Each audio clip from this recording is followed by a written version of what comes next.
check that out for a delivery. There's a few jobs I need to crack on with. That looks a lot neater and tidier. I've got some installation.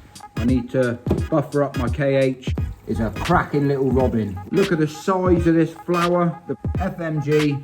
But one thing that I really like using, that's the NT Labs Medikoi scooper. Absolutely laps it down. They really do like it. Get on, Mrs. Whisperer.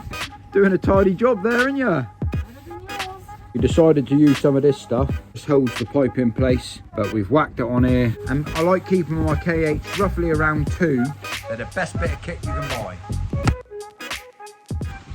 Hello everyone, welcome back. James the Koi Whisperer.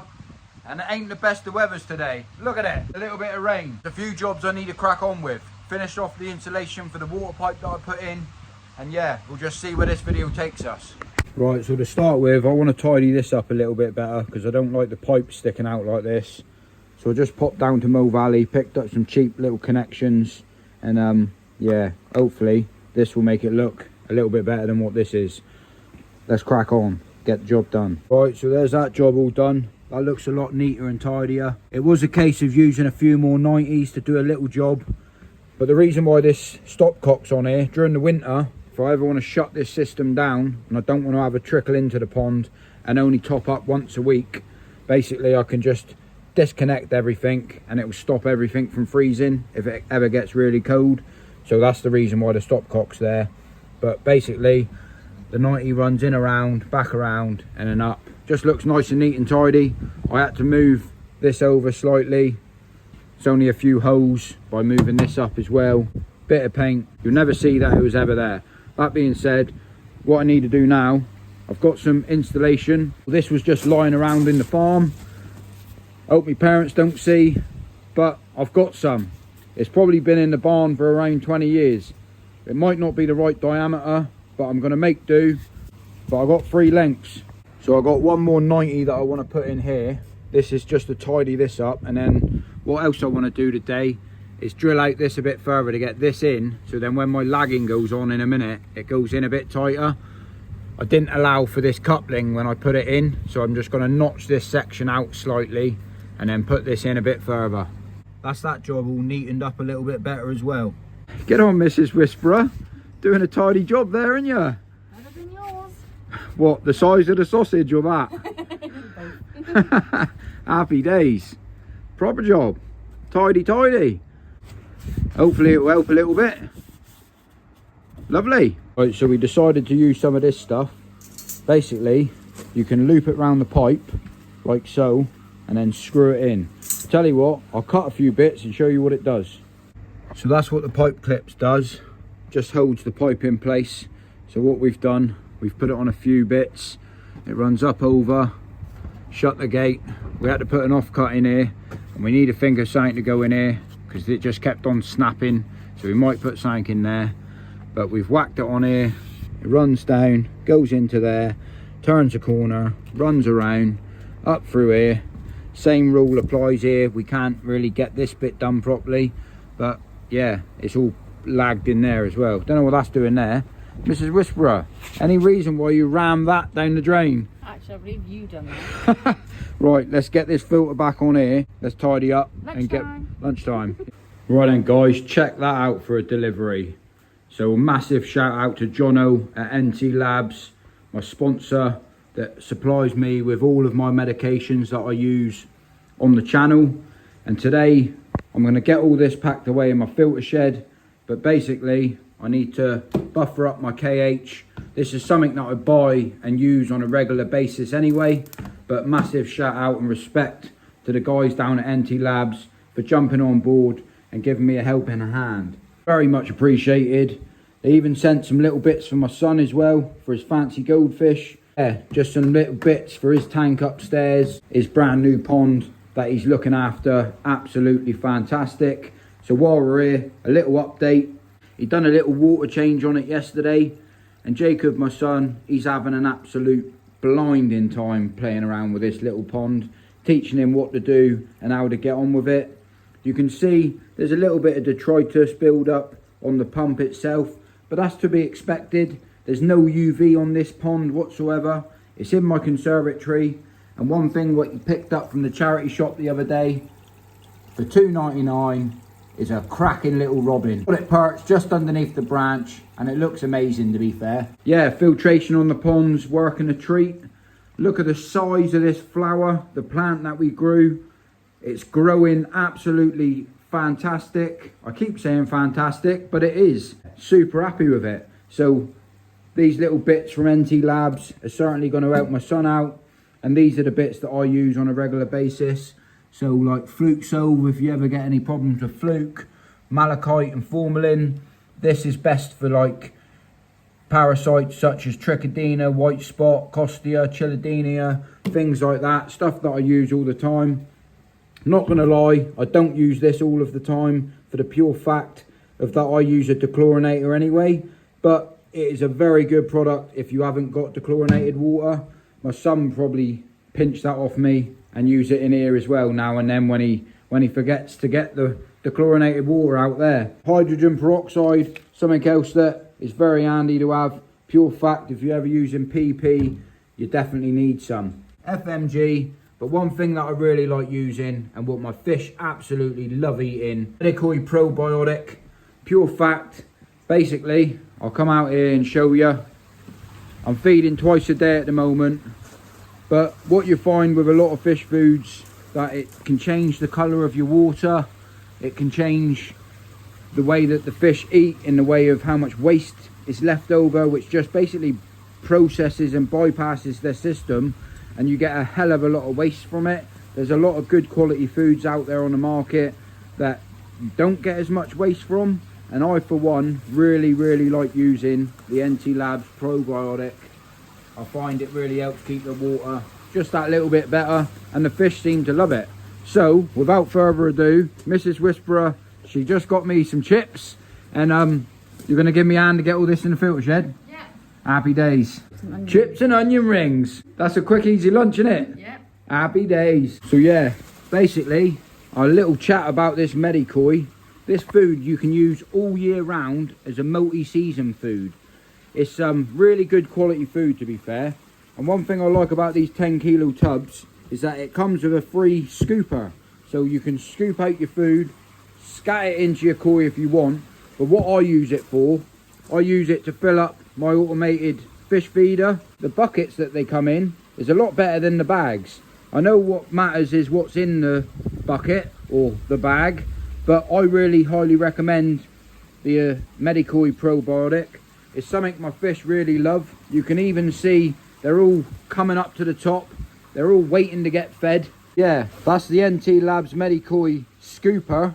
I do like it. It's a decent size. You can literally shovel out your food and fill up your auto feeder nice and easy. And it saves getting your hand all stinky.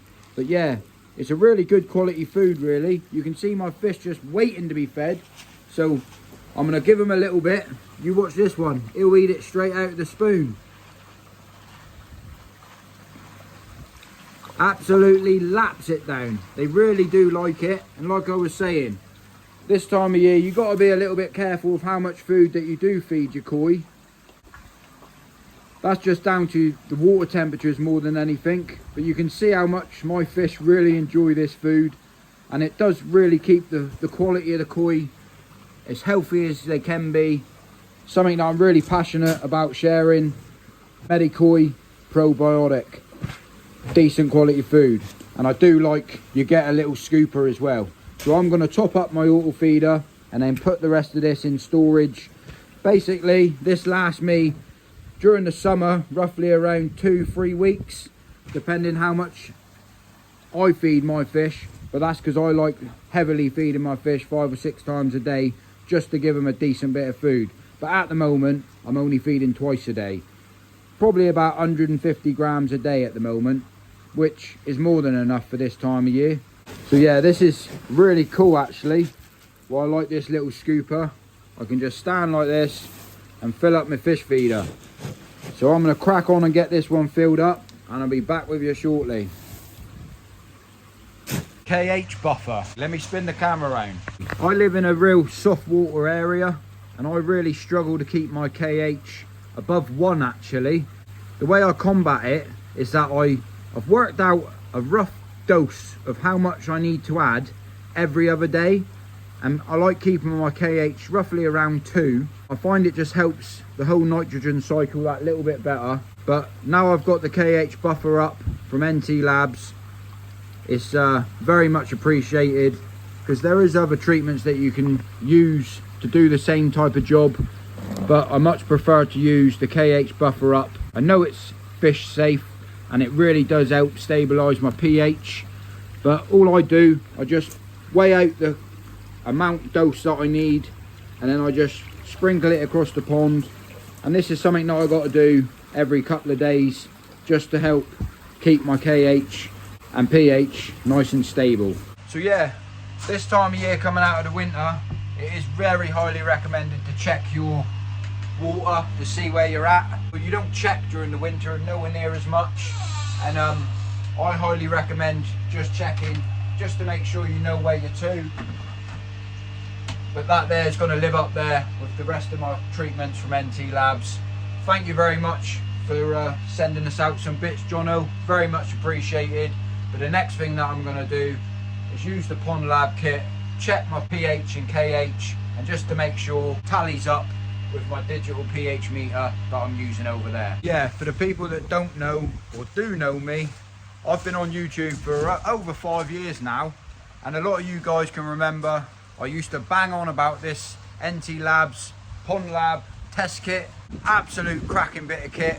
For how cheap they are, they're the best bit of kit you can have, no matter if you own a koi pond, no matter if you own a little goldfish pond, a fish tank, no matter what it is, this test kit is fantastic.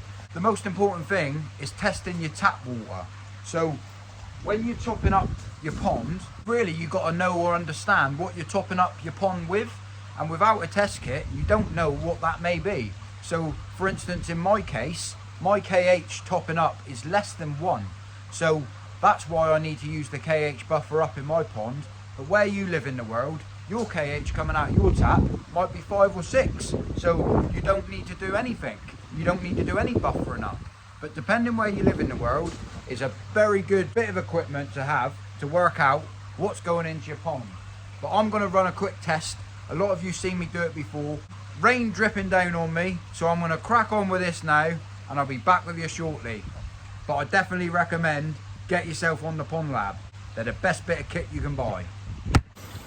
Right then, so the results are in from the test kit. My pH sitting at 7.3, my KH sitting at 2, and the most important thing is to make sure that it's stable. What you find, if you get a lot of fluctuations in your pond by the fish flashing and flashing, flicking, and sometimes that's down to the pH not being stable, where during the daytime you might run a test and you might be at 7.2, and during the evening you might be at 7.6. If your pH is stable, your fish are a lot more happier, and those decimal points really do make a difference in a koi pond. When I first started keeping koi, it's something that I didn't really worry about too much, but nowadays I certainly do. And I think that's just the levels of koi keeping where you can go and what you can get up to. I know there'll be a lot of people say they've never tested their pond before, their fish are completely happy, they add rainwater as top ups instead of adding tap water, which is completely fine if that works for them. But I know for a fact what's worked for me over the years, being interested in finding out as much information as what I can. And what I've found out is that a stable pH and a stable KH just helps the whole cycle. The nitrogen cycle, it helps everything. And if you keep your water good, your fish will look after himself.